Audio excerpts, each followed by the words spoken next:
All right, and we're live. Welcome to the Warhammer Weekly. I'm sorry if you're watching this live. We started so late because obviously we've got a huge cast of characters and we just went on tangents about all sorts of silliness.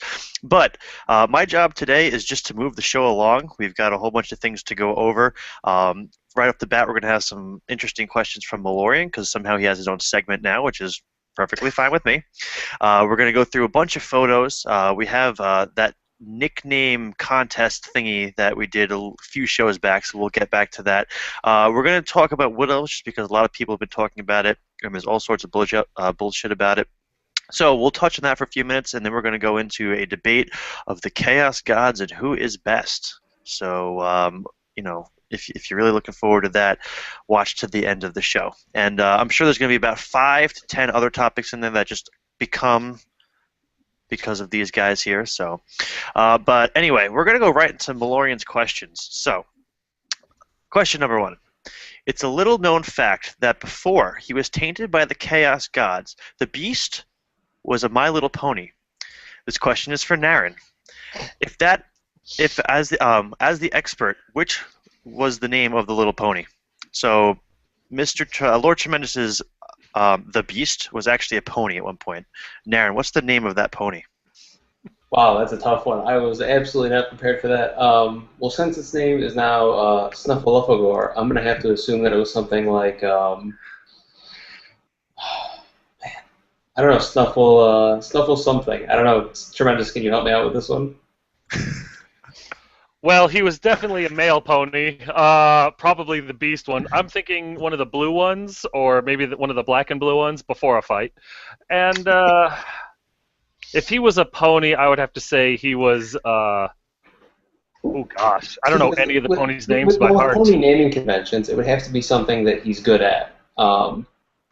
It would relate to whatever he's going to be good at in life, like Applejack has to do with apples and stuff like that. So, I mean, is there anything... Do they have one called, like, the Bolt Catcher or anything like that? Or Elf Chewer, or Hides in Forest and Snipes?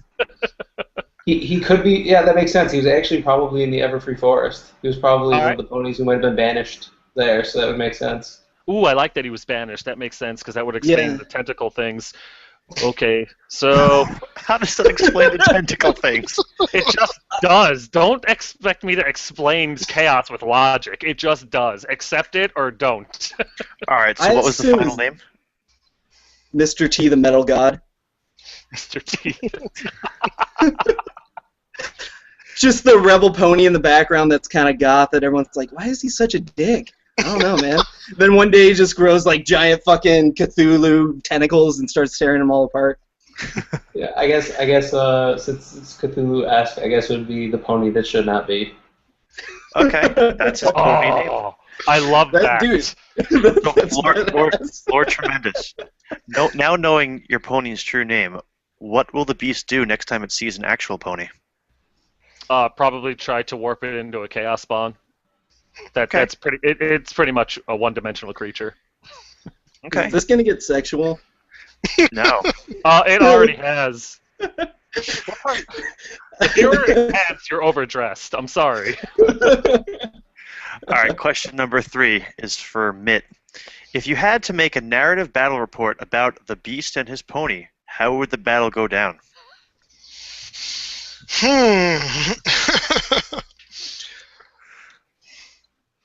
Let's see. For a narrative battle, I would have to actually probably take it out of Warriors to Chaos and give it as a mount to a Bretonnian Lord just to piss off Anthony. And they'd finally be effective. Yeah. I don't know. And then I'd probably just have just a billion Skaven versus the Bretonnian Lord on the pony that should not be and see what happens. All right. I just read them all. You should. I want to see a battle report, a narrative with the Beast in it. So make that happen. All right. Actually, interestingly enough, our Bretonnian Dark Elf player is just picking up Warriors of Chaos and is following in your footsteps, Tremendous. So we should be seeing a Beast in the next little bit enter into our narratives.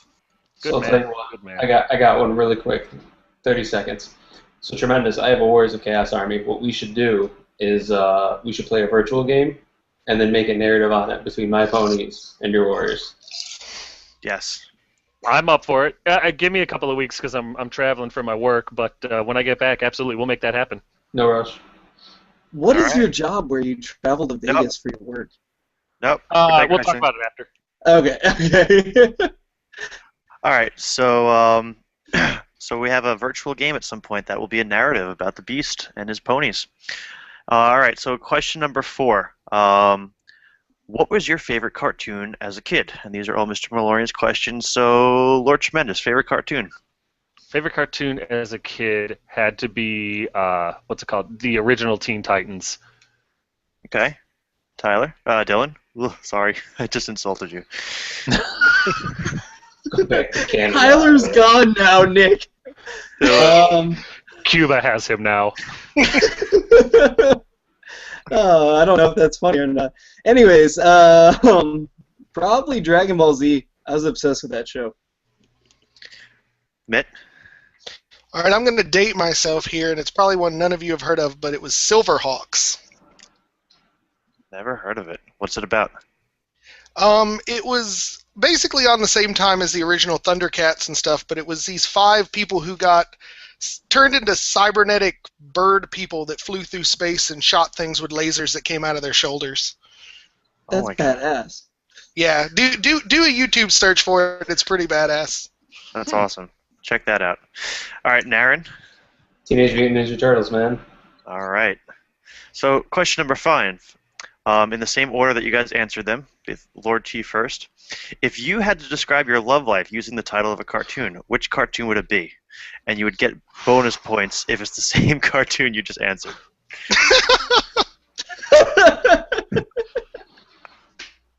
I would say Voltron, and I'll just let your imaginations take it from there. I don't even have to say mine. My wife is about 5 feet from me, so I'm kind of afraid to answer this question.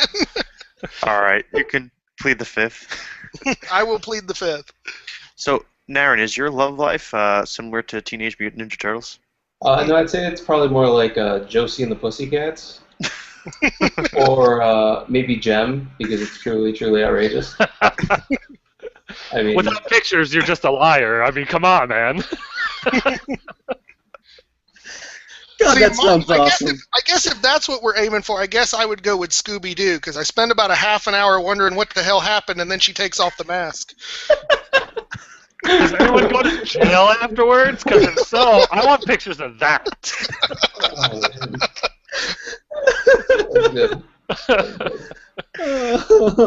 Scooby-Doo. All right, anything you guys want to add to that? I liked it ending on Scooby-Doo. That was flawless. There's no topping that. All right, so what we'll do now is we'll jump into the photos. Can you guys see my screen all right? Yes. Yeah. Okay, I don't see it, but okay, as long as it stays there. So I told my guests prior, what we'll do is we'll burn through as many photos as we can with some comments, but since I have a lot of photos for today, limited comments if possible. All right, you guys see a photo? No. No. No? Oh, man. How about now? Oh, something's happening. Yes? Yay! Yep. Yes. Are we good? Yes. Okay, so this is Angel Larez Rada. This is all from Google+. If you guys aren't already there, join. This guy posted up his Warlord on Bonebreaker. His entire post was in Spanish, so I don't know anything. But it looks pretty sweet. He's got a halberd and a pistol. So I think the guy did an awesome job with this. I did a similar conversion, but I didn't use the Rat Ogre that came in the Island of Blood. I used like a regular Rat Ogre kit. So anything on this, guys? The comment I was going to make is the warp ball on his claw. That is very well painted. Like, if you go to the first one, he has like a nice gloss on it, and it actually looks like a gypsy ball, and that's really hard to get that effect to actually work out. Yeah, I've had a hard time doing that. I've tried that myself, Oh and yeah. it usually comes out. It's like a dark green ball, and then it's just like I have white shit all over it. It just looks terrible. Did the same thing. So this is Daniel Furbush. I don't know if any of you guys remember him. He was from, yeah, he plays down south in the States. He was at Brawler's Bash. I played his sister first round, and I think Anthony played him, I think, third rounds, I believe, with his high elves, his super high elf lift. But he's doing some ogres here, and I think what I love about these guys are the tattoos, the swirls that are all over the guys' backs. I think he did an awesome job with those. He's working on some lead belchers. I love the autumn theme. Do you guys like the autumn flocking? Yeah, I do. I think it's rare. You don't see it very much. Usually you see like winter or lava or just like coal. So I kind of like the autumn theme. It's definitely a change of pace.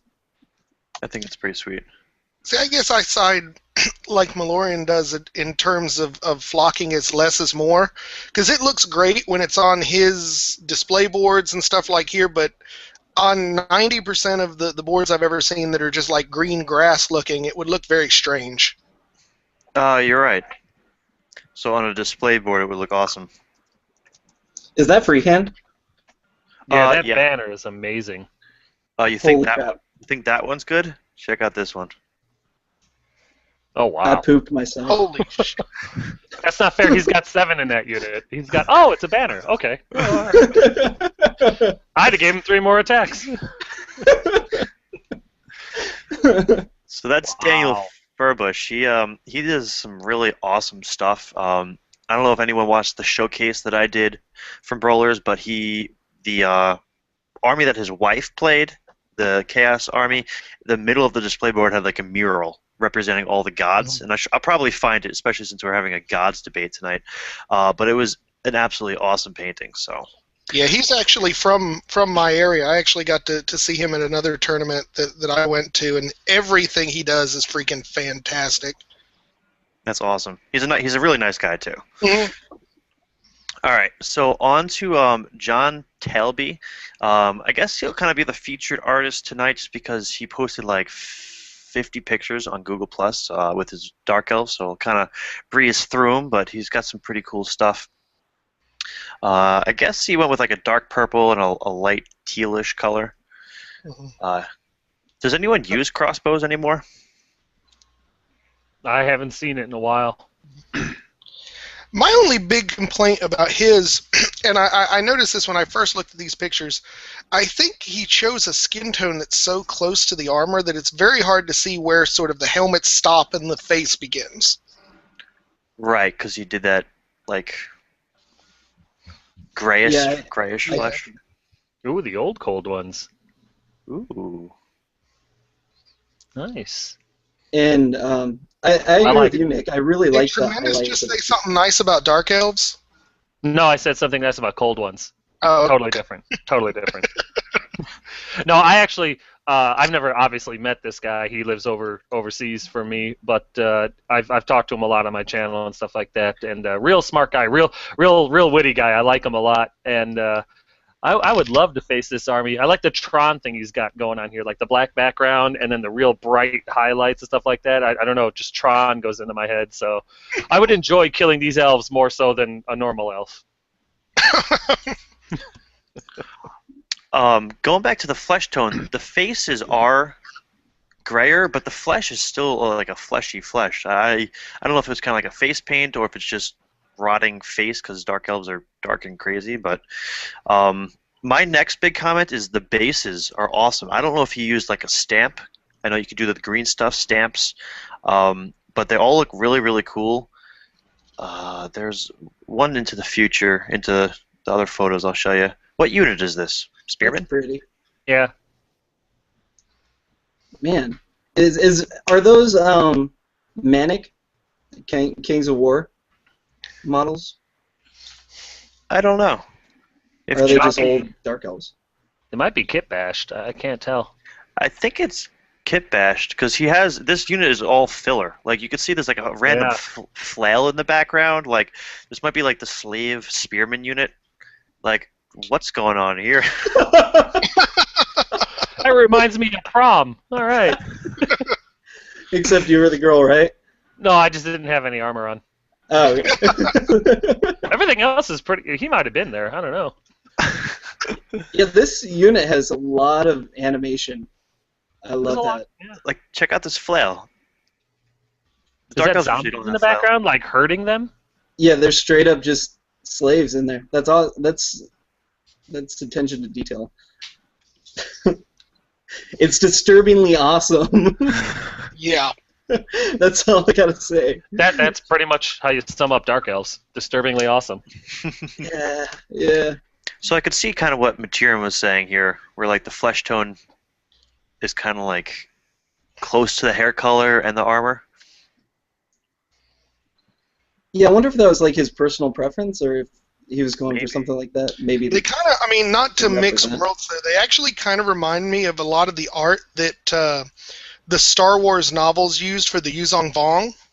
Okay. I don't know if any of you guys are dorks enough to know what I'm talking about, but that was just the image I got. That I know the Yuzong Vong, but I don't. Is that the race that comes out and kills like all the Jedis or whatever? Kind of, sorta. I don't know. I don't want to lead Yeah, us I off, think off to the side, but I don't I'm on the acknowledge same page. anything That's all that after- matters. I don't acknowledge anything after the prequels came out because then Star Wars went to shit. Good point. Yeah. But that's a different video. we'll chat later. We could do a separate video on my thoughts there. Why How- Star Wars went to shit by Nick. George Lucas. The end. Yeah. Dude, I saw this on Google Plus and I thought it was freaking awesome. The shield. That cold one actually looks intimidating, and to say that about an elf is rare. Like this is really badass looking. The first thing I thought when I saw the shield was Hell Hydra. Yeah, Helmet Zemo's going into battle right now. That's awesome. Hail Hydra. It's got like a shield, and it looked Hydra-like. I don't know. But cool hand-painted banner. He does a good job highlighting the edges of whatever that rune-shapey thingy is. Mhm. Yeah, that's some awesome blending. Do you that's think Dark that- Elvish for surrender? They're very French. I know Dark Elves are supposed to be like dark and scary, but I feel like a few lighter colors to bring out some of the stuff, vibrant or brighter colors. I don't know. Yeah. You need, I mean, particularly when you have a whole army arrayed in you, you need some of that contrast to kind of make the real dark stuff pop. Yeah. I wonder if it's Yeah, I the agree. pictures too, because all these pictures have been kind of low light.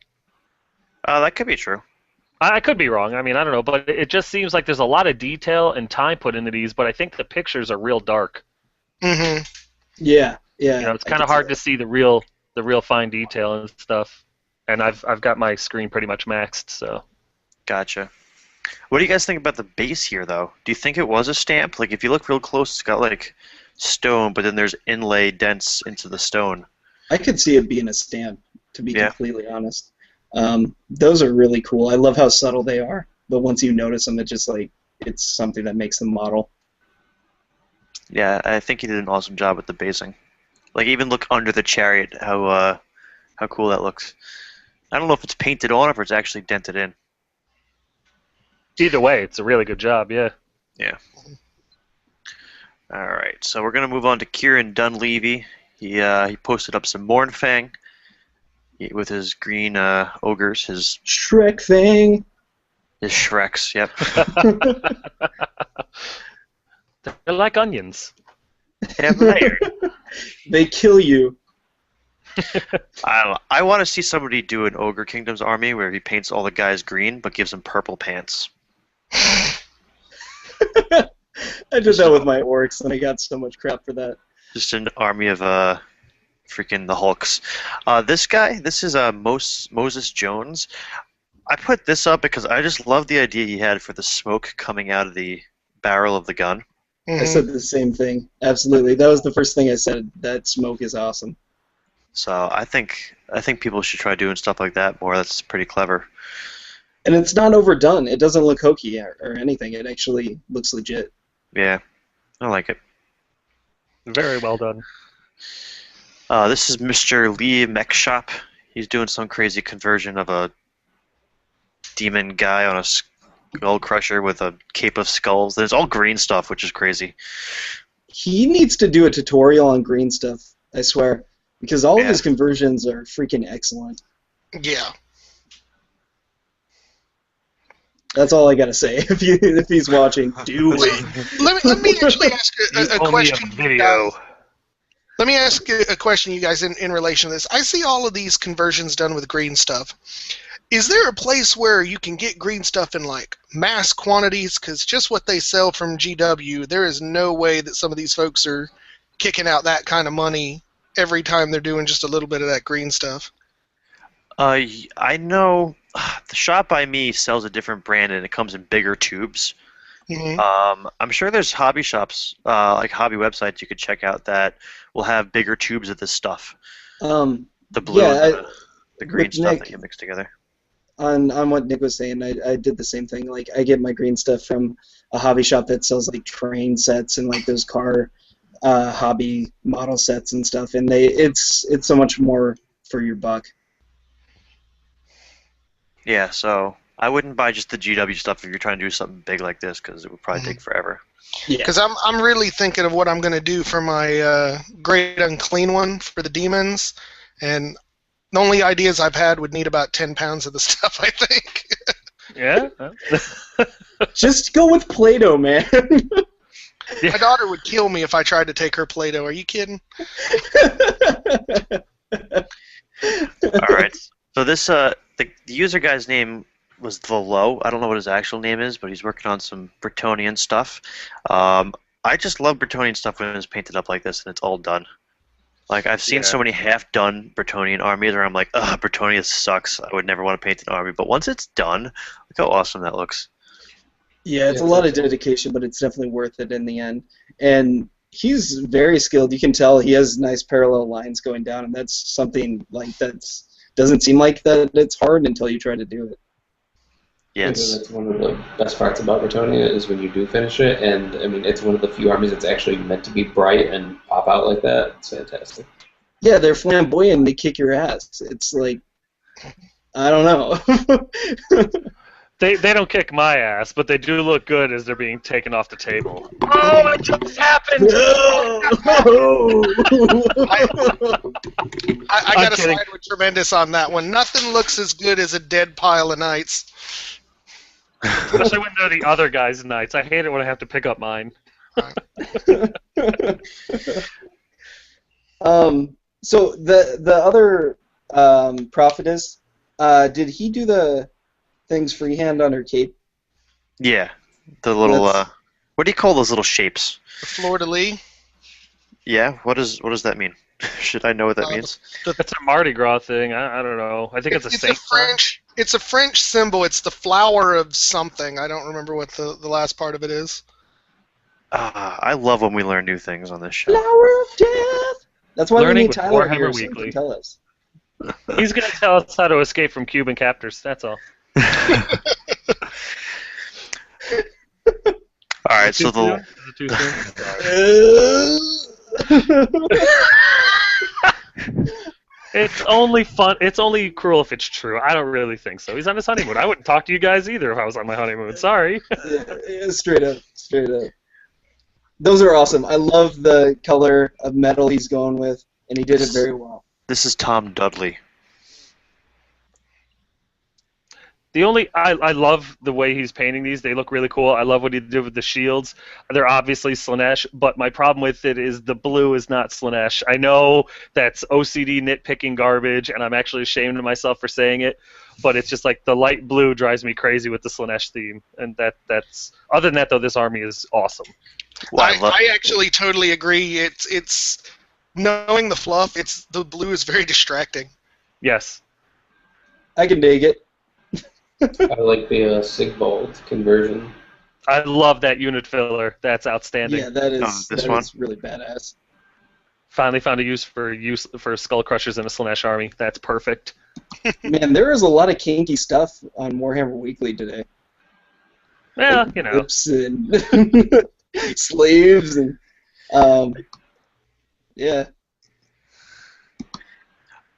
There's two chariots here to the left, but the thing to the right. Let me find this picture. Where is it? Oh, here it is. I'll back up to the others. This is pretty cool. What is it? Supposed to be a war shrine? That's a Dark Eldar ship from 40K, but it looks like a war shrine. Yeah, Pretty that's clever, badass. right? That's really well done. That's You cool. sure it's not Necrons? No, that's Dark Eldar. Yeah, Yeah. that's one of their skirmishy things. One of their fast flyer things. Yeah. I mean, there's a bunch of pieces missing from it, but I get what he's doing here. That's really well done. I really like how he's going with the Marauder theme. It's unique. I like it. It like adds more than just like kind of the stale mobile knight bus. You know, I don't know. You actually get a feeling that there's humans inside this like wall of metal chaos.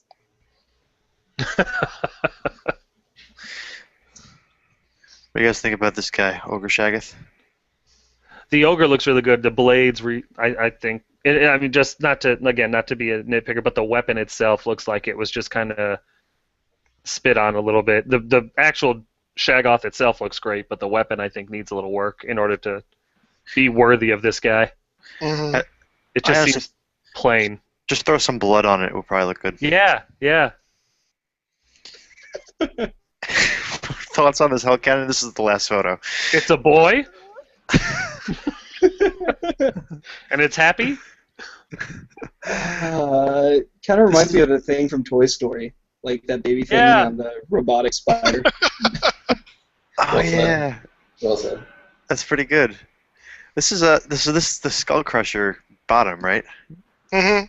I think so. No, that's a Soul Grinder? 40K walker. It's the Soul Grinder. Soul Grinder. Soul Grinder. That's what I meant to say. But that's Soul still for. Grinders it's in Demons of Chaos too. Yeah. How Thank many- you. How many ways can chaos torture souls? I mean, come on. We've been doing it for thousands of years. We're very good at it. The Soul Kicker. Soul kicker, soul crusher, soul baller. All right. So those are the photos. So the next thing we have, and I actually have to step out for a second. Surprise! But these are the nicknames that people had posted for either myself or Kieran. And between the four of you, you guys get to pick the winner. Okay. So hold on. Can you see them? Well, yeah. Black screen. Is your Good. nickname Black Screen? Can you see? Yeah. Nick Cheesemonger. Nick I the like Giant Rat. Packmaster. Ratman. Where it's obvious. Packmaster. Oh. You know, that works for Warhammer Weekly, too. Yeah. Yeah. Yeah. I kind of like Cheesemonger because it just. I gotta go with Packmaster. I gotta be honest. I like Packmaster. That really works on many different forums. The Giant Rat was actually my suggestion, but I think I like Packmaster better. I'm going with Packmaster. All right. I believe it's been decided. All right, so Cheesemonger it is. Outstanding. And now, The Great Baldini. The Great Baldini. God. Kyrian. Great Baldini, Paintmaster twice, and then Lord of the Brush. Yeah, I gotta side with you guys, the Great Baldini. Great Baldini. Yeah. I don't know if you're well enough, but 3-1 no matter what. So yeah, the Great Baldini, unanimous. Can we throw in suggestions like Captain No. Crafty? Not fair. That's not fair. All right, Great Baldini. Well, that was Alright. easy.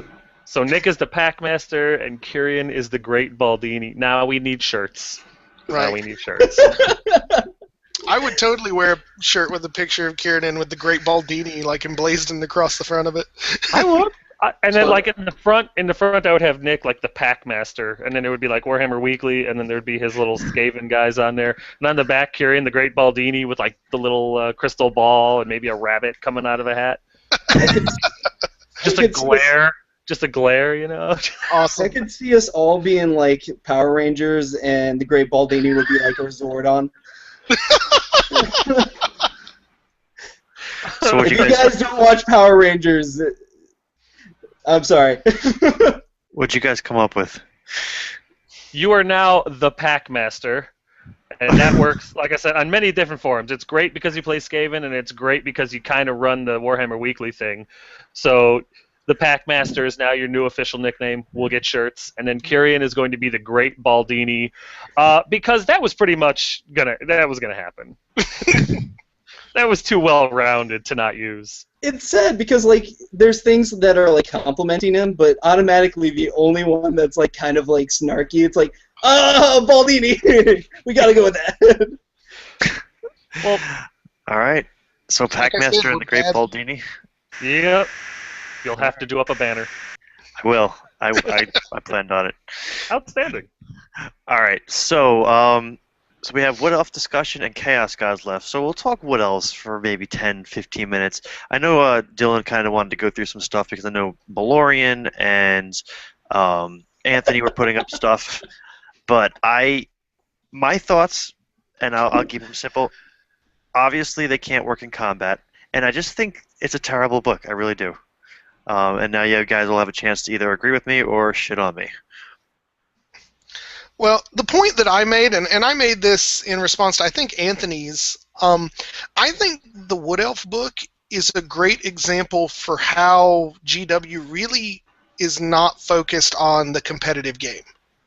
One of the things I argued was that there are several builds in the Wood Elf book that, in the kind of games that we play here at the table in a casual theme, kind of fluffy narrative environment, that they'd be able to stand up no problem, and you don't have to auto default to the obnoxious avoidance army. But again, I think because negativity spreads, you get the folks who are focused on the competitive side, and then next thing you know, the whole book shit, or at least that's the impressions. So everyone keeps talking about how Wood Elves are great and all that. I think that they're not. I think that they're always like, oh, well, they'll be able to win a game by 100 or 200 points. That's fantastic, but you're never going to win a GT going 12-8, 5 games in a row. I mean, it just can't happen. Like, you need to essentially table or get major victories. Like, you just can't do anything with 12, 13, 14-point victories. So that's my take on it when people say they're good. I mean, sure, you'll win, local games, store tournaments, and stuff like that. Maybe, but... All right, so far we have good for friendly games and campaigns, but for GT they're just no good. I could agree with that. Okay. Well, I hear coming from Lord T, so let's hear it. Well, and I hate saying anything good about Wood Elves, or any elves actually, but Wood Elves are now and have always been a guerrilla fighting army. They're not meant for the slam into combat and fight hand to hand. They're the evasion army. They're the avoidance army, which Mr. Malorian made very clear on his channel. And while I did disagree with some of what he said, I still have a lot of respect for the guy. Don't get me wrong. I wrote my comments on there, but they're an avoidance army, and I don't understand with the new book why everybody thought they were going to be like the Dark Elves or the High Elves, where they just were the woods guys that charged in and duked it out with like the Banner of the World Dragon with their white lions. They're an avoidance army. You send in the little units of 10 Eternal Guard to redirect while your stuff is shooting at them, you're magicking them, your forests are holding them off and getting rid of the steadfast. And when you do finally charge in with your hammer units, that unit is so beat to hell it can't hold up against Wood Elves. And everybody's trying to use them like they're High Elves or Dark Elves, and that's the big mistake. This is a guerrilla army. This is a flee, fall back, and shoot army. This is Wild Riders into your flank, and then they are that one good charge, and then they're done.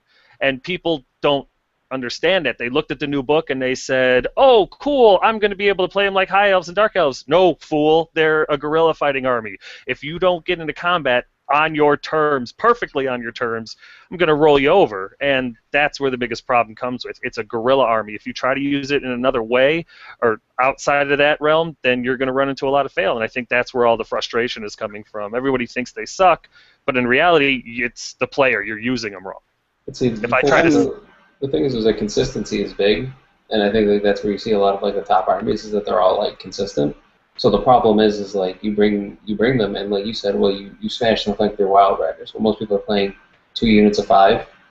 I mean, their toughness 3 let 4 up armor save elves. Like you sneeze at them and they'll die. So, I mean, I think it's really easy to neuter the army, and then if you do that and kill those units, then sure, the people will say, well, then they have a level 4 shadow and a level 4 death. But I mean, almost any army can have powerful magic. I'm kind of in between you both. I agree with Tremendous. I was actually talking to Nick about that earlier, and I said the exact same thing, that I think a lot of the negativity about it is because people are trying to compare them to Dark Elves or High Elves. And I think it might be the stigma of the fact that they kind of get benefits when they get awesome benefits when they're in the woods. So it's like, oh, well, maybe if you can lure people in the woods, they might be good. But they're totally a guerrilla army, and I think people underestimate how frustrating and hard it is to deal with a good general when they have an army of fast cavalry that are ambushing in.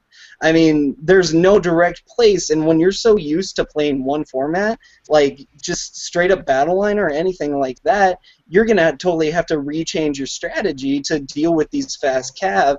Otherwise, you're just going to be danced around. But I do agree in that sense that it is going to be hard to pick up the big points for the tournaments.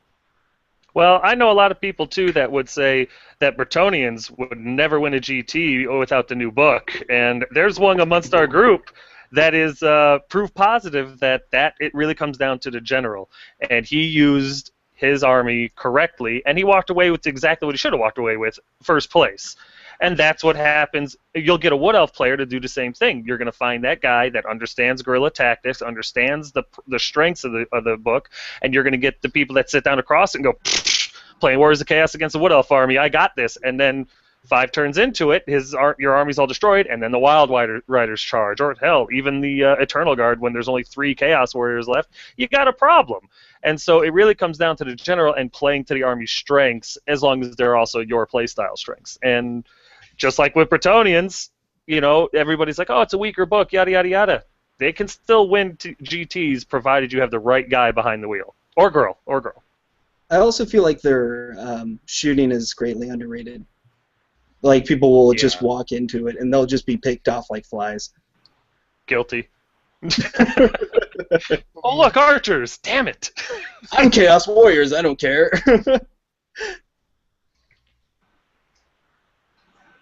Okay, so I'm in charge. Uh-oh. Oh, crap. All right, someone take off their shirt. But anyways, on the subject of Wood Elf.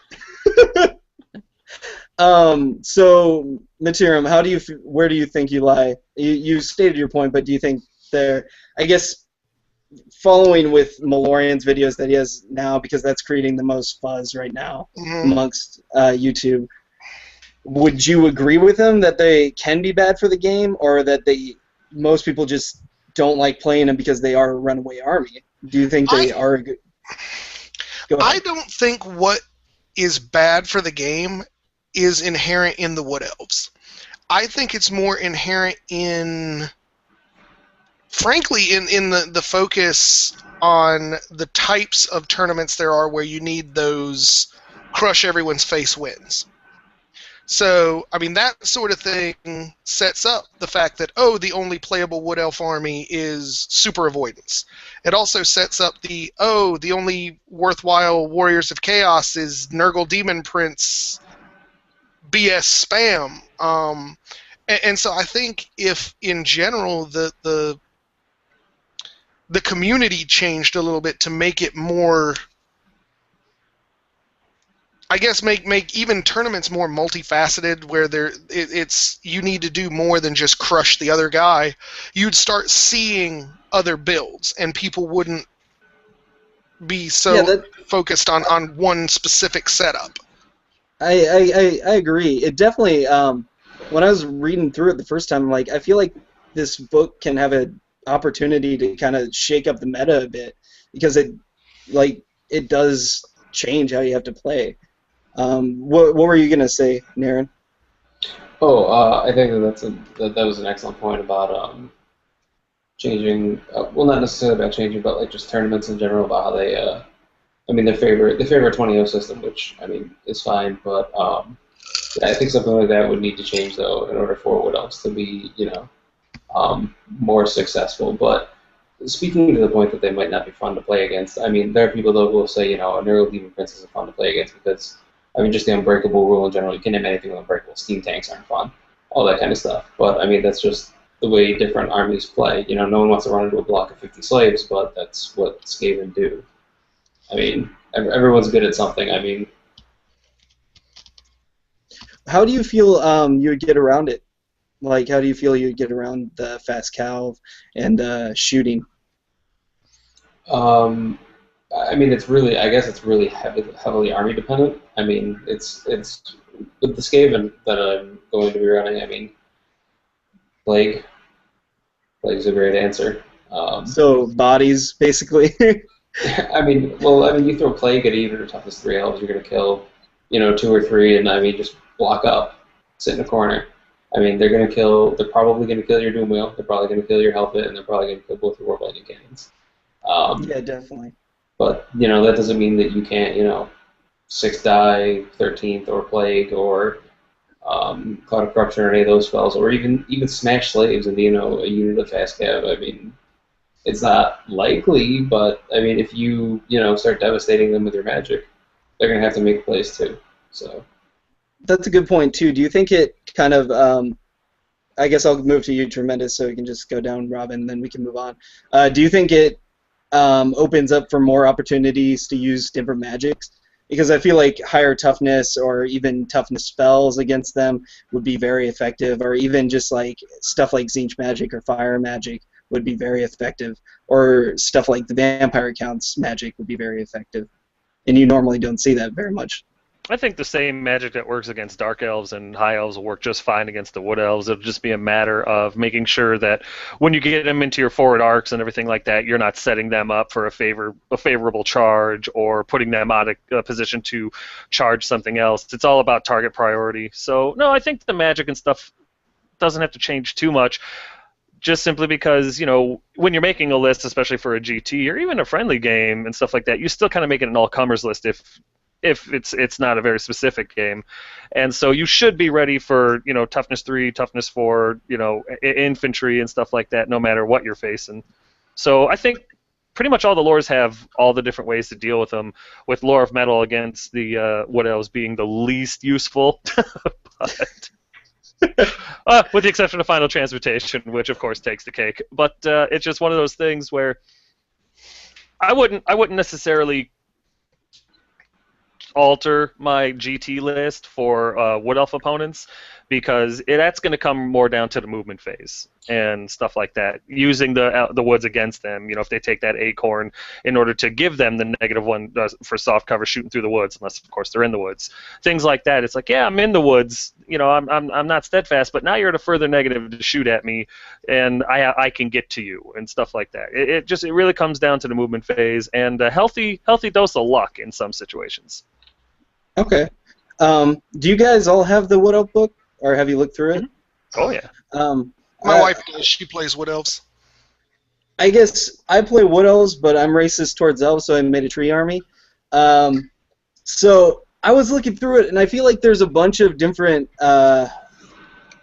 choices you can actually do that would be viable. Do you guys feel like there is like hidden lists in there that people just haven't figured out yet? Or do you just think that it has to be avoidance? I absolutely agree. I think, again, because everybody's so hyper-focused on getting those table your opponent kind of tournament wins, there's not a whole lot of looking into it that's gone on, at least from what I've seen from other battle reports and whatnot. I agree with that. Absolutely. I think, for the most part, the book is figured out. I think those are lists you're going to see, and those are lists that are going to do well. But not necessarily maybe tactically. I mean, there might be something minor, but I think most of the good units that you see in play are going to be the ones that are going to be good. I mean, I don't think you'll see too many people doing dryads or treatment or, anything like that. Okay. So that is a good point to start off, since Nick is the biggest Wood Elf fan there is, and he didn't want to hear us talk crap about him. Let's go ahead and move to the Dark Gods of Chaos. Woohoo! How do you feel about Wood Elves, though, Nick? Do you want to say it real quick? I'll say my my final thoughts here before we move on. I'm disappointed in the book. I think it's great that they have an update. I think there's cool, fun new things, but like I feel like they don't compete as well, and I don't necessarily care about the tournament scene more than basement or garage gaming, but they can't hold up in a GT setting. I feel like because they're not going to table people unless you get lucky wins of magic and lucky spells and everything. But I don't know. It's confusing. The book is confusing to me because the Dark Elves, it made sense. GW went for the money grab. They made Witch Elves core. They charge you shit tons of money for them, and there. With Wood Elves, I don't understand how they're making any new money. Like maybe one or two people are buying Tree Men. Like a lot of people have the old models. Like I don't know. It just doesn't make sense to me at all. None of it made sense to me. But we can move on. All right, so Dylan, what do you have set up? I know that you got everyone representing a different god, and we have some points to argue about. Who's up first? Who's representing who? So basically, this came up with the idea.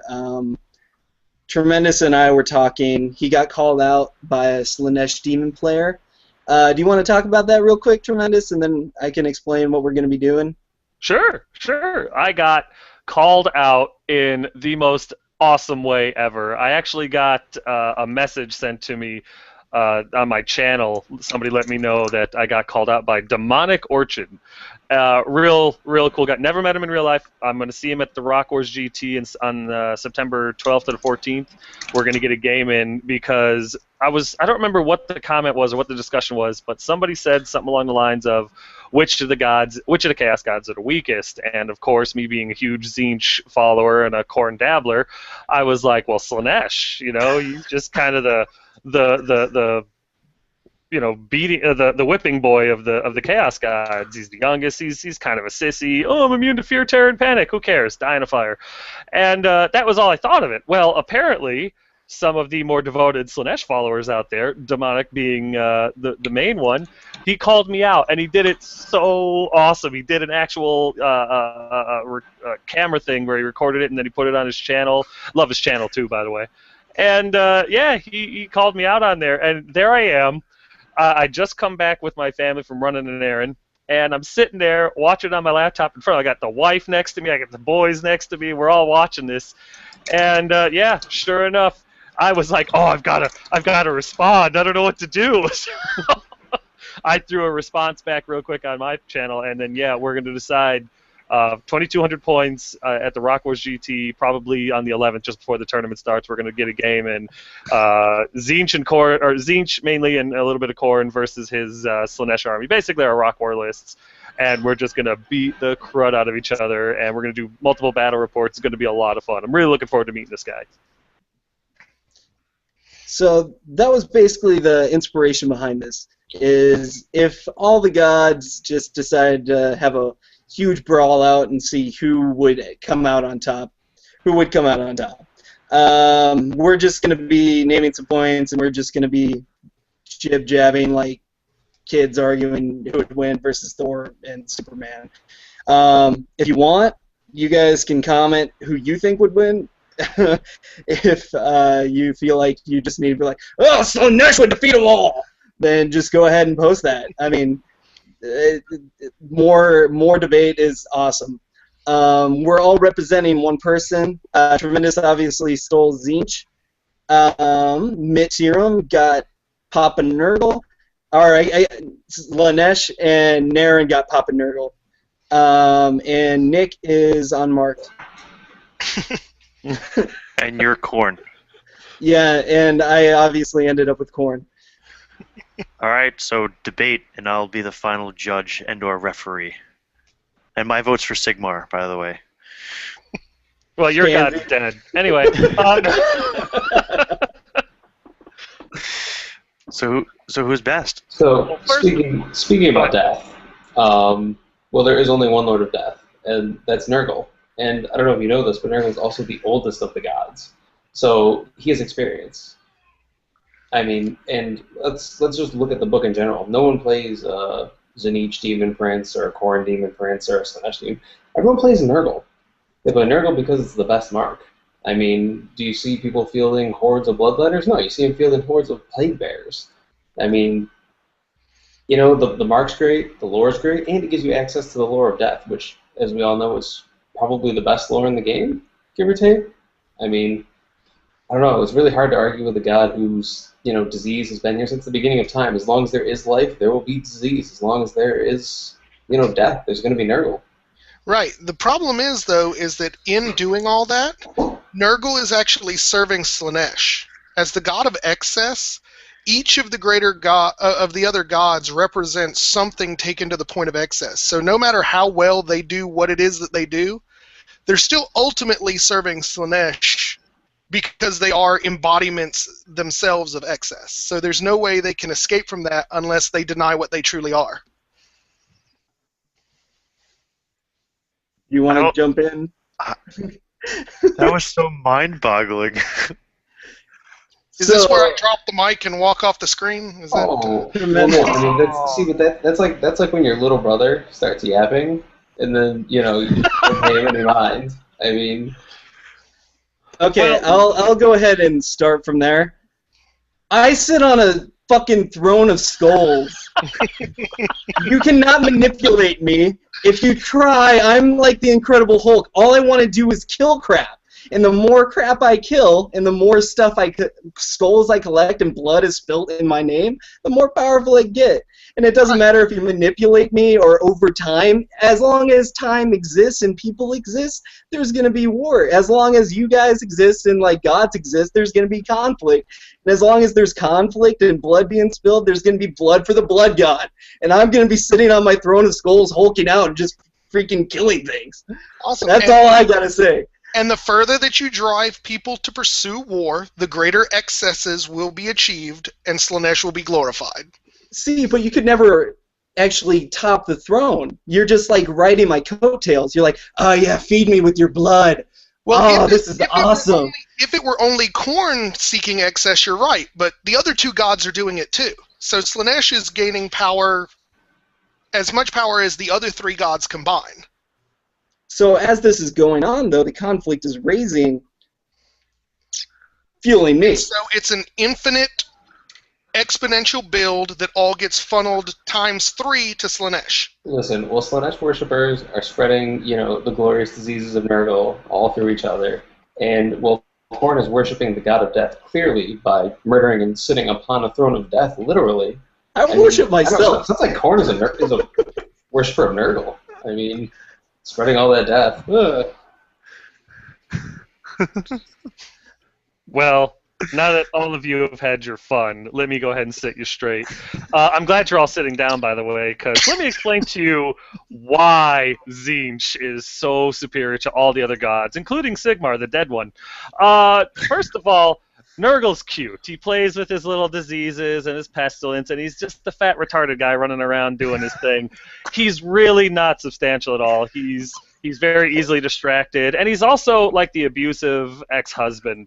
He tells you, join me, be my minion, and I will forever love you. And you go, yes, I'll do that. What's the first thing he does? He puts so much disease and pestilence inside you. You are in so much pain until you are basically numb. You become a disgusting blob with nothing left. You are a husk. He uses you for everything he can use you for, and then when you die, he uses your entrails and your leftover pestilence to just infect the next guy. So congratulations, you're poop to him. Slaanesh is the ultimate narcissist. Slaanesh is, again, he's cute. He's the youngest. He was made by elves, which is just one more reason why he's insignificant. But he, like I said, he's the ultimate narcissist. Tzeentch isn't worried about Slaanesh because want to know how you defeat a narcissist? You ignore him, which is why Slaanesh is ignored. Khorne is awesome. Khorne is so manipulated by Tzeentch that Khorne doesn't even realize it. Tzeentch allows Khorne to be the strongest god because he puts him in the front lines. He sends him out, Khorne, go, you are so much stronger than me, everything about you is perfect, go, kill. And then Khorne goes out there and he ravages the enemy, but then his numbers get lowered by it, thereby weakening him because now the battle's over. And guess who's on top? The ultimate manipulator, Tzeentch, in his crystal palace, laughing as he pulls all your strings. And the greatest thing about it is his followers know that they're being manipulated by him. He tells them, I'm going to give you what you want, but I'm going to use you in the process, and you're probably dead afterwards. And they're like, well, all I can do is hold out as long as I possibly can. That's honesty, that's trust, and that's why Zeech is better. Because everybody is under his thumb. One sentence in on this. Neither Slaanesh, Khorne, or Nurgle has ever given their enemies regeneration. Boom. It lulls you into a false sense of confidence, doesn't it? Listen to how confident. Oh, you're going to give me regeneration? Sure am. Sure am. Here's a bolt to change. Regenerate from that. So what you're saying is that the master manipulator lets people know that they're being manipulated. But by your own admission, you said that Nurgle manipulates people without them even knowing it. Oh, I'll give you these gifts, but in the end, you're just a husk that spreads disease. Sounds pretty manipulative. I don't know. See, what I'm thinking is you're the pansy that's waiting in the tower while you're sending me to kill things and collect skulls, making me more powerful while I'm feeding off blood and filling my throne. And then after that, you're like, yes, I'm manipulating him to kill things. That's what I want. That's what I want to do. It's kind of like Lex Luthor trying to manipulate Doomsday. Like, which he did. It gets to a point where he's like trying to manipulate him, but Doomsday is just going to be like, at some point, he's just going to cut his head off. I mean... And just like a follower of Khorne, you're failing to see the point, and that's okay. Let me straighten you out there, big guy.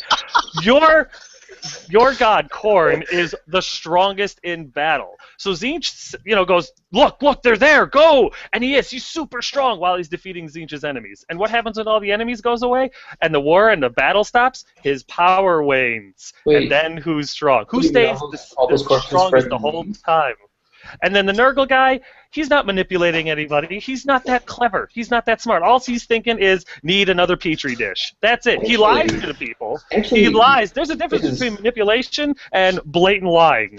And Slaanesh, really, I'm not even going to mention Slaanesh because, like I said, the best way to defeat Slaanesh is to ignore him. Slaanesh at least gets people laid. I mean... You lure them in with hermaphrodites. It's the sex you don't want to have, though, It's like high school all over again. You just don't want to do that. It's like his prom night with those models we just saw. And Sigmar was so insignificant, Tzeentch never bothered with him. Eventually, he just came up to the north and died. What I was going to say is no matter how weak I get, Slaanesh needs me. So he's going to keep me up there because I fuel him with my excess. So he's going to be manipulating you while you're manipulating everyone else. And I'm going to be feeding off skulls and blood, and that's all I want. That's all I need. And as you're sitting in the background rubbing your hands like Lex Luthor or all those other pansy masterminds, I'll just be like killing things and sitting on my throne and watching my Wolverine, like Weapon X mutants destroy crap. I mean, it doesn't matter. Anything you say, I can just be like, I'm going to Hulk out and just destroy it. I'm the blood god. I'm the strongest one there is for a reason. When I get pissed off, volcanoes explode, and I'm not magical. See, the problem is, though, is that everyone keeps saying, and the thing is that all the worshippers come back to Nurgle in the end because they all die. There are only two things guaranteed in life: death, taxes. Sorry, there's not a fourth god or a fifth god of taxes. So you do forget though that Tzeentch is also the Lord of Change, and there is no bit greater change to the mortal realm than the change from life to death. So you would say that Tzeentch is a tool of Nurgle then, since he's changing them for him. You were close. You were close. Nurgle is a tool of Tzeentch. You were close, but that's okay. I understand. The one thing that we can agree on is that both of them are tools. Yeah, I agree with that. I'm sorry, I'm still ignoring you. What you guys are doing is you're fighting over, like, your garden in your palace while we're in this giant mental struggle of murder and him feeding off my blood, and you just are pissed off that his garden's coming towards your palace. Khorne, look! Get the keys, Khorne! Get the keys, Khorne! So I really find it interesting that there are no skulls on those. What was that, Naren? I said, I really find it interesting that the Slaanesh guy mentions tools. That seems like a very Slaanesh-y thing. You can't get his mind. You can't focus on anything else. It's just another way of how you all serve Slaanesh. So, I invented war. Is that so? funny. It's just Yeah, another cool. That's just another way that death happens. Death for the death god, man. I mean, dude, Nurgle's all about life. What are you talking about? His whole thing is like spreading disease, and he wants to spread disease because he wants to see his like beautiful creatures grow and move on like a beautiful play. He wants to see germs live. He loves life so much that he just wants to see things rot, which is kind of screwed up. And I don't even know how to address that. I just want skulls. I rest my case. Where's my microphone? Drop. You sit in your tower. Death and taxes. All right. So I have some questions then. Can Khorne just kill Tzeentch? Nope. Yeah. So no matter how much he gets manipulated, if you really wanted to just go ahead and kill the just Lord of go- Change, Actually, if you want the actual fluff answer, the answer is no. Right. Specifically because it talks about in the Demon's book, Tzeentch's Crystal Palace essentially drives everyone totally mad and loses their sense of purpose if they go after him. So there's really no way for him to get to the Lord of Change without basically losing who he is. So he's like hiding in a hole. That's how A big scared of tiny me hole, he but is. yeah. Yeah, like a super hole. You made a super manipulative hole to keep me out of it. Well, That sounds like not fun. just you, anybody. But there's another thing, too. If you read the fluff, Tzeentch actually did get into a fight with Khorne, and it was looking bad because he manipulated him poorly. I will give you this. But what ended up happening was he gave Khorne a magic sword that Khorne still wears on his hip, and it makes him forget whatever Tzeentch wants him to forget, like why he was there in the first place. So really, he's got a leash on Khorne the whole time. He's got the sword. He knows he's wearing it. Can't remember why the hell he wears it, and he never draws it. He refuses to draw it for any reason. Yeah, but see, that's like caging something you can't kill. You're not. You're just control. That's called control.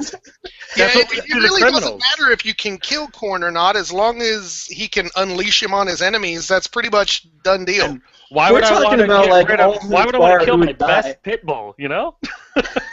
I mean, the main problem is that Khorne is subtle as a brick, and it's he's the blunt instrument of the gods. And when they need somebody to go kick ass, they all can pretty much unleash him and let him go have his fun, and he thinks he's the biggest and the baddest.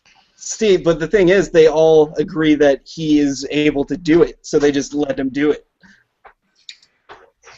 Yeah, because know. if he's venting his frustration on their enemies, it works out great. I Yeah. don't know. Yeah, because he's not raging volcanoes in your lands while you're busy with your garden war with Nurgle over there. Ooh. I don't know. I just Get off find my that- lawn! I mean, when you hear people complain about what's overpowered, what's too strong, Nurgle Demon Prince. Yeah, but that's because you're so smelly and foul. Really, I usually complain that My Little Ponies are too strong. He didn't hear it. He didn't hear it. You have to say it again. You have to say it again. No. It's gone. It's gone. That moment is past. That's what he gets It's in the for war. Oh. running. all right. So we get the Nurgle Demon Prince, and is Khorne overpowered in the game? I feel like it's the least effective mark when it comes to being frenzy baited around, at least for warriors. That's because they had to nerf me. I don't play Warriors, but I will go ahead and throw some more love at Khorne. All I gotta say is the Khorne cannon. Ugh, Yeah, we have the skull cannon. the skill cannon. Yeah. Yeah. Which any Dragon Helm or Dragonbane Gem or Burning Body will easily negate. I call those free points. I send in my Demon Prince, and cannonball at your Demon Prince! Yeah, they're flaming attacks, thanks. And now Skull I taker, heroic killing blow. That's fine. He's got to hit and wound first. You know what's really hard to hit? Anything that's marked with the mark of Nurgle. -1 to hit. Ah, yes, because not even Nurgle can stand to be around Nurgle. Extra points for Tremendous on that one. Nothing but respect for any of you guys, but your gods are weak. I'm sorry, you're back to lame horse. See, that's totally like a Tzeentch thing to say. You're in your tower just being like, you guys suck! You can't You get know, me, you suck! What is the Marcus Hey. do again? You get to like channel on like a 5-up or something? Dance, puppets, dance! No, my... Cool story, bro. You look like the bird creatures from the Dark Crystal. Oh my Yeah, god. and they ruled the world until the Hobbits showed up, and I'm gonna say that was Yeah, and you got bullshit. destroyed by midget, like, freaky elf things. No, didn't get destroyed. Got stronger. Got stronger when we merged with our missing half. So you would say that Zinch is a Muppet? Or is he I would Muppet say Zinch is related? whatever he needs to be in order to get the job done. Unlike Nurgle, who hasn't been able to wipe out humanity with any of his little potions or pestilences ever. Every time someone dies, man. What did that? Well, you know what? I'm just saying. A few 100 years ago, the Black Death did more than any of Nurgle's stuff ever did in the history of Warhammer. Just throwing it out there. Huh. How's it feel to be an eternity worth of failure? Who's to say Nurgle didn't cause that? Maybe that's why he beats his followers. Are we talking about Slanesh now, or? Well, yeah, That's a happy kind of beating. Yeah. So, Yes, I sit on a throne of souls.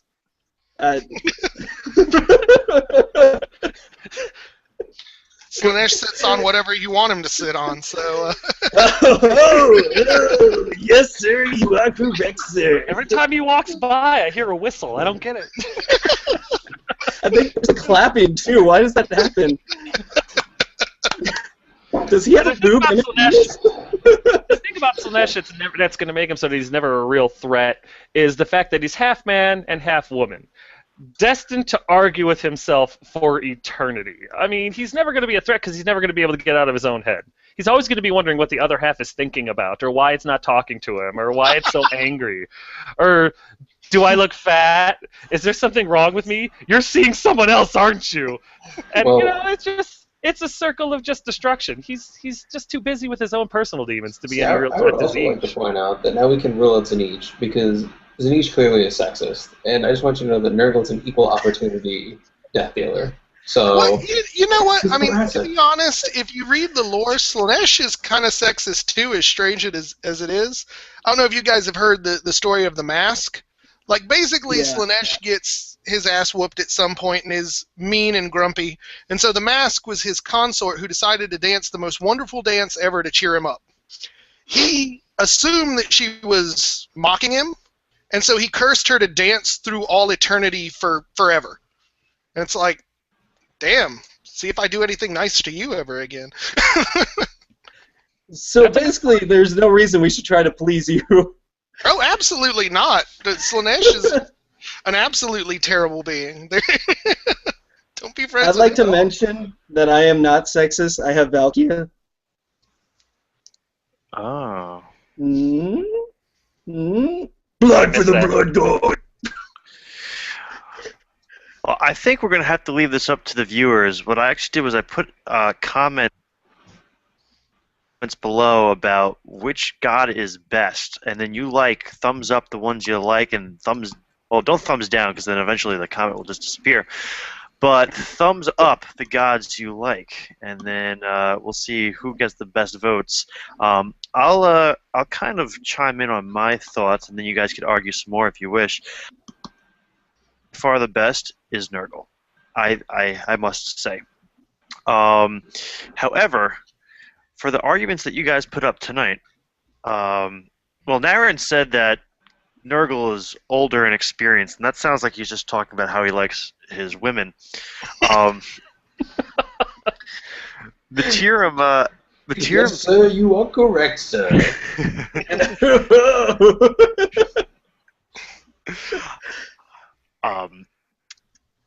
you had Slanesh, right, Materim? Yeah.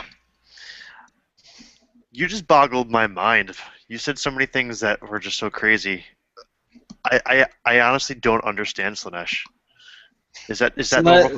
Slanesh is fucked up. He's a mind fuck. It's pretty awesome. Like, I honestly don't get him.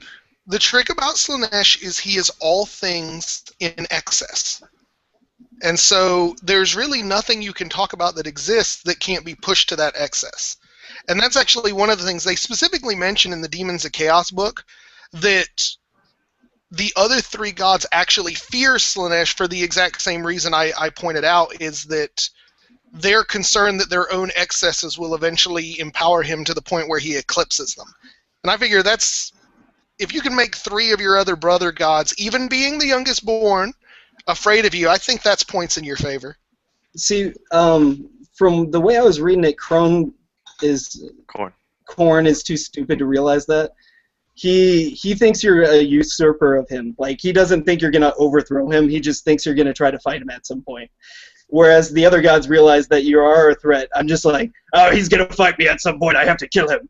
And that's why I hate you. And that's why they have hatred towards each other. The demons hate each other. The polar opposite of Khorne, and Nurgle is the polar opposite of Tzeentch, and vice versa in both aspects. So there are skirmishes all the time, and Nurgle invades Tzeentch, Tzeentch will invade Nurgle, Khorne will invade Slaanesh very far, and Slaanesh will invade Khorne every once in a while. So yeah, I mean, Slaanesh and Khorne get along very poorly. And so, really, I don't think Khorne... I think I agree with Dylan. Khorne doesn't really care. He just knows he doesn't like the soft pink things because they represent everything he hates. And same thing between Nurgle and Tzeentch. It's like, everything you are is exactly what I don't want. So I have to try to beat your face in. So, can I interrupt real quick? My wife has been listening to this whole thing, and so she drew this. I don't know if you guys can see it. Gork or Mork is the best. Oh, good. The schizophrenic god of the orcs. Well, actually, the problem is the Great Horned Rat wasn't one of the choices either, so that's really... Yeah, see, if we were going with all of the Chaos Gods, I'd have chosen the Great Maw anyway, so... I would pick Tzeentch. I can't make up my mind, so... Josh, who do you think your wife would say of the four Chaos Gods? I don't know. What do you think of the four Chaos Gods? Who is the strongest?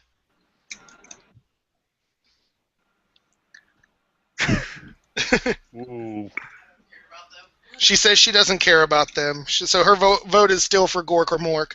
Oh, man. All right, well, we'll have to see in a week or two how many upvotes each god got. But I know we spoke about the Chaos Gods. I know you guys are kind of reaching out into the other ones. So you said the Maw would be the one you pick best lore-wise overall? Yeah. Yeah, that's pretty it's pretty screwed up if you read about the Maw. Yeah. Do you want to talk about it for a little bit? It's pretty funky. Yeah, well, I mean, basically, I think the Maw has had the most direct, long-lasting impact on the world itself, being that it basically eradicated about 90% of the ogre population, and then burrowed its way through the freaking planet and created a whirlpool on the other side of the world. And so it's basically constantly controlling the minds of every ogre that exists, and the only thing that they can do to step away from it ever is eat and fight. So there's a lot of the Maw that makes the ogres kind of interestingly tragic to me, that makes the Maw just my favorite chaos being god. I was also going to say, this is going to be a quick subject change, but did you guys all play 7th edition? Did you have the 7th edition book for Warriors of Chaos and Demon? I would suggest going back and reading it, because it really indulges on how the gods actually interact and how they're not just all evil. Like, Slaanesh is the god of arts and passion and stuff, and Tzeentch is the gods of just mental wisdom and all that, and Khorne is martial prowess, and Nurgle's life and death. It's really interesting. I kind of miss the effort they used to put into the fluff in the old books.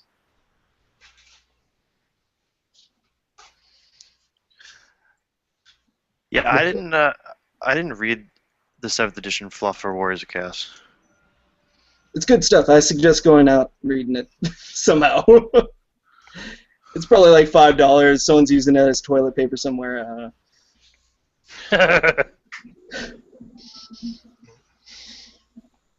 Well, who else? Anyone else? Or outside of the four Chaos Gods? Kane's pretty cool. Who? Kane. Isn't he the god of murder for the Elves? Yeah, he's just an extension of Korn. Say what you will, Elves. He's just an extension of Korn. The name is almost identical, for crying out loud. If they gave you a bigger hint, they'd be slapping you in the face with a horse leg. Come on! Oh, he's a completely different god. Completely different god. The god of murder, blood, fighting, war. That's nothing like Korn. What's his color? Lord, you're the blood god. See, my Favorite group, color? Red. yeah. My group, we were actually kind of playing with that idea. One of the thoughts that we're going, and we may end up using in the narrative, is that Korn and Kane are actually Grimnir, the dwarven berserker god, who fought his way to the Chaos Gates and basically disappears from the lore after that point. So our thought is, well, what the hell if his ass went all the way in there and just killed the former blood god, and now it's just this big dwarf slayer sitting on the skull throne? If anyone's gonna do it, it's gonna be Grimnir. How did he Right. reach the portal, though? He's so small. He's a little guy. There's no way he could have reached up and gotten to the portal. Well, he just killed enough people till he made a stairway of their bodies. That's what. That's I'm on actually board. where I'm that's on board. actually where the architecture for dead bodies came from. He had to make it stepladder first, and then he's like, "Damn, this would be a comfortable chair. Let's keep going." And I'm he on board. invented I like this. He invented the style of ball chopping. They're just the right height. You just go forward. And, like, no one knew how to fight dwarves at the time because they're so short. They're just like, midget. Ball chop, ball chop, ball chop. So they send a bunch of women out there to take him out. Witch elves are his only weakness.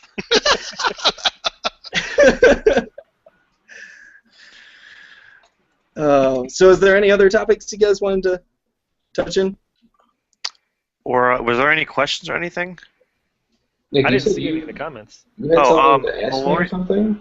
Malorian sent a message saying, the Maw is basically the Canadian government, an underground bully that bosses around a bunch of fat guys. I'll support that. Nick, you said you had something you wanted to ask me before we started, and you were gonna ask me during. Oh, we were talking about this prior. Obviously, we know Naren's got the pony army, but Lord Tremendous actually has a buddy near him that plays a pony army also. And my question was going to be, who actually did it first, if either of you know? I know it was his friend. Oh, really? Oh, okay. So Yeah. did you feed off it? Did you see that idea and then you went with it, or? I had heard about it, and I was like, that's not a bad idea. And then I was watching YouTube while I was painting and stuff, and I saw the army, and I'm like, if someone else can do it, I can do it. So then I did buy them, and that was actually the reference I sent to the Crossroads organizer when I asked him if I could do it. So I definitely know that he did it first. I'm just a poser. Oh. As long as you're having fun. So that means people can't be pissed off at you. They should be pissed off at him, right? Yeah, they could be pissed off at him over the internet, but once they saw him in real life, they'd be like, dude, you're a beautiful man. The thing is, like, I had heard, like, even before I saw that video, I'd heard that people had the same idea. I don't know if it was ever executed, but Well, I think the only hate you got was hate for the success of it.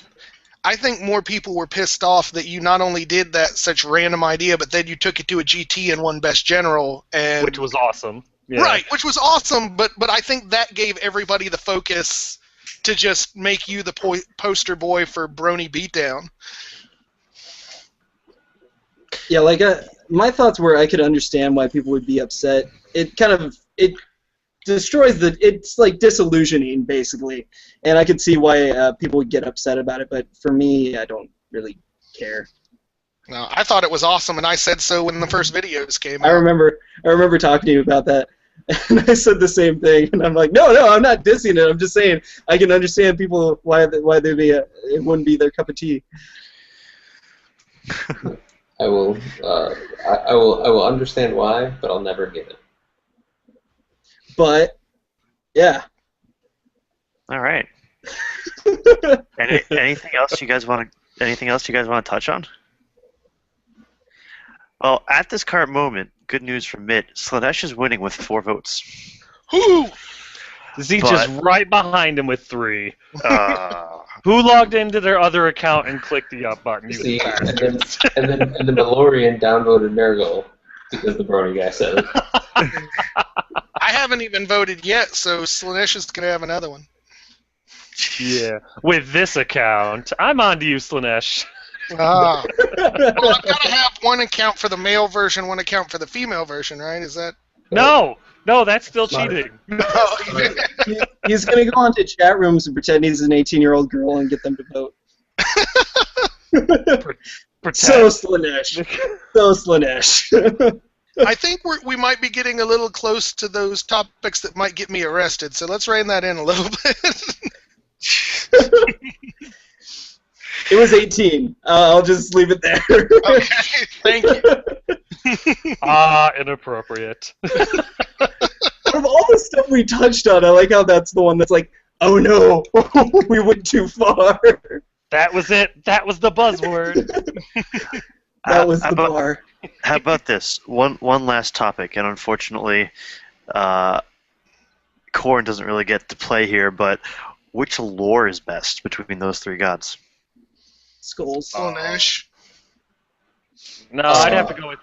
I hate to say it, but I'd have to go in for pure tactics and actually in the book. Damn the gods, but I would have to say the lore Nurgle, if only for the lore attribute. Anytime that you have a 1 in 6 chance after getting a spell off to raise your toughness and wounds in the Wars of Chaos side by 1 permanently for the rest of the game, that's so awesome. Especially on a Demon Prince, right? I've seen Festus in. I have a battle report where I played a guy. He had mostly, I think it was all Nurgle army actually. With it, well, no, he had Skull Crushers. Anyway, Festus, 3 spells got off, 3 6s were rolled. I'm dealing with a toughness 7, 6 wound Festus. I didn't know what to do. Yeah, by far I'd have to agree with that. Nurgle it has the most utility. You can lower people's toughness. You can increase yours. Like, I use Marauders, and I always brought like a Sorcerer of Nurgle, and people would be like, "Oh, Marauders," and then toughness 6, and it was just like they wouldn't know how to do with it at that point because they underestimated, and all of a sudden it's like, "Oh, okay." I don't know. It's a sneaky. It's like a sneaky lore. See, I would argue though that with Slanesh, with stuff like the Cacophonic Choir and a lot of the Always Strikes Last stuff and random movement, there's a lot of utility out of there too. And I mean, Cacophonic Choir is just about the most broken of the demon magics, and I challenge you to disprove that. I really See, like. I can understand. I just feel like it takes a lot more setup to use. I think with especially with the Warriors Demon Prince, like if you fly a Slanesh Demon Prince into like, the middle of a bunch of bunkers and you start getting off stuff like Choir, Acquiescence, or something like that. I mean, and you start doing wounds. I mean, you could have a 10 attack Demon Prince easily. I mean, I don't know. I really do like the Lord Slanesh, but Nurgle definitely has some advantages. And I mean, then the thing with Lord Zeech is, I mean, Infernal Gateway is just one of those home run spells that feels so good when it goes off. Unless you were like strength 3. Yeah. But I'd say it's between Nurgle and Slanesh. I mean, My personal Nurgle's easier to use. Yeah, I could agree with that. I think, what's your personal favorite, though? Do you think it is Nurgle? Because, like, for me, I think Nurgle is better than Tzeentch, but I like to use Tzeentch better. I feel like I've had more success with it, and I don't know, for when you're using it against monsters or things with ward saves, you don't really have to worry about the regeneration, so you can just, like, go balls out and just throw all the spells you want at them. And it's just, I don't know, and especially when they're on disc, you have so much mobility. It's awesome. See, and let alone the unkillable lords. See, I think for me, I'm coming from a different point of view because I've never played Warriors. So all of the magic I'm using is all from demons, and I think it really, going to that army, it really makes a difference. And I think Slanesh takes the cake just for what you get and what it adds to the demons. Particularly if you're going mono Slanesh or really heavy Slanesh. Yeah, that automatic passing of stat tests is crazy. That's like such a good ability. I don't know. Well, the best part about like the choir bomb too is that like you reduce their movement to a random d6. So you're 7 inches away. You bomb them. They're not escaping you now. So now you rear charge or front charge them with your demon prince, and now they're stuck. Yeah. And then you bomb them again, and now you're a 10 attack demon prince. Like, and their fast cavalry can pretty much move as fast as flyers. Yeah, that's insane. Potential 32-inch movement top of round 1. Yeah. Malorian posted what he thinks the best lore for his demon prince is, and he said it's the wizarding hat. On a corn demon prince. Recast spell! Fireball! Miscast! Orb! Makes me sad. Actual demons don't get real magic items. Yeah, sure. He couldn't take the wizarding hat, but how funny! I would run a corn demon prince, and I would green stuff the little wizard hat on him, and like a wand and a book held upside down. And Avada Kedavra. So, this kind of touched into what we were going to do. I don't know if you guys still want to do it, but it seemed kind of harder after we started planning it. We each made a character, a Chaos Lord, representing our characters, and we were going to do a virtual roll-off, but I don't know if we're still going to do that anymore. It's up to you guys. I have to go, but if somebody wants to host it on their channel as an after hours, that would be possible. So maybe you guys want to discuss that after we end the broadcast. Is there anything else you guys want to add in before I end the broadcast? Thank you for having me. Oh, thank you for joining us again, Pony Man. Anytime. Absolutely, it's been a blast, guys. Definitely Awesome. enjoyed this. Yeah, the debate was a lot of fun. All of it was a lot of fun. Yeah. So if you guys can, two things. If you don't see it tonight live, at some point we're going to do a Warriors of Chaos Heroes like roll-off with items and marks and dice for shits and giggles. But also vote below who your favorite god is, and or leave comments as to why or why you think not so. But thank you guys for watching, and next week we will announce the winning god. Peace out, guys.